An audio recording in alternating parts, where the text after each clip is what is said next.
For PokerGaming.com, this is James Gwill. Event number 10 of the 2010 World Series of Poker was the $10,000 7-card stud World Championship.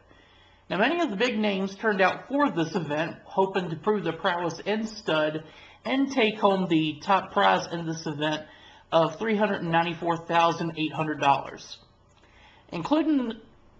Included in the day one field were Phil Hellmuth, Doyle Brunson, Phil Ivey, Dick Frangos, Jennifer Harmon, Howard Lederer, and many others. And by the time we got to day 3, we were to the money in this event, and among those in the money were Pat Pezzin, Dan Heimmiller, Eric Buckman, Yuval Brunstein, and others. The final table actually produced an interesting mix of players, including 2 that saw action in the $50,000 Poker Players Championship. Michael Mizrachi and Vladimir Shmelev both made the final table of the $50,000 Players Championship and actually ended up heads up for the event. Mizrachi ended up taking the event and the bracelet. Now, in addition to these 2, at this final table we also had Nikolai Edvikov, Brandon Adams, Joe Cassidy, Sirius Jamshidi, Steve Bilirakis, and Min the Master Win. Min the Master Win was actually going for his 7th bracelet of his WSOP career, and he actually was the chip leader going into final table play. Now, ultimately, Min would battle for the bracelet with Brandon Adams. Both Michael Mizrachi and Vladimir Shmelev ended up falling short in this event. Shmelev ended up finishing in 7th place, and Mizrachi in 6th place.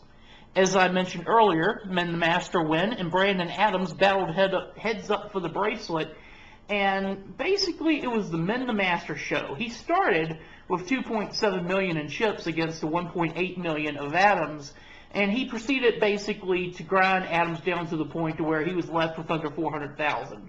And at this point, which was kind of reminiscent of the first bracelet win for John Pham, Min the Master decided that he would actually go all in blind with Adams. Now, for those of you that don't get the reference I'm talking about, John Pham won his first bracelet back in 2008, and he decided that after 7 hours of heads-up play against his opponent, that he would actually go all in blind with him for the bracelet. They actually both agreed to this and played the next 3 hands totally blind, all in. They dealt out the flop, turn, and river, and then both of them turned over their hands 1 card at a time. Unfortunately, we didn't get a bracelet winner at this point, but it was still very exciting drama nonetheless, at least in the John Pham incident. Now, the incident with Min the Master was just a slight bit different.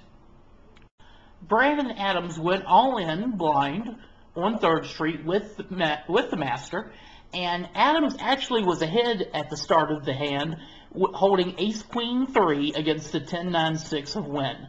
Now, by the river, Adams held a pair of queens, and Min Win had a pair of 6s before looking at his last card. He slowly squeezed his last card and ultimately revealed that he had paired his king on board to make kings up and take home his 7th bracelet. Now, there are only 8 players in the history of the World Series of Poker to have at least 7 bracelets, and Min is one of those players. He takes home the bracelet and a total of $394,800. Congratulations to Min Win, the $10,000 7-card stud world champion. For PokerGaming.com, this is James Gwill. For more, stay tuned to PokerGaming.com as we bring you recaps and coverage of the 2010 World Series of Poker.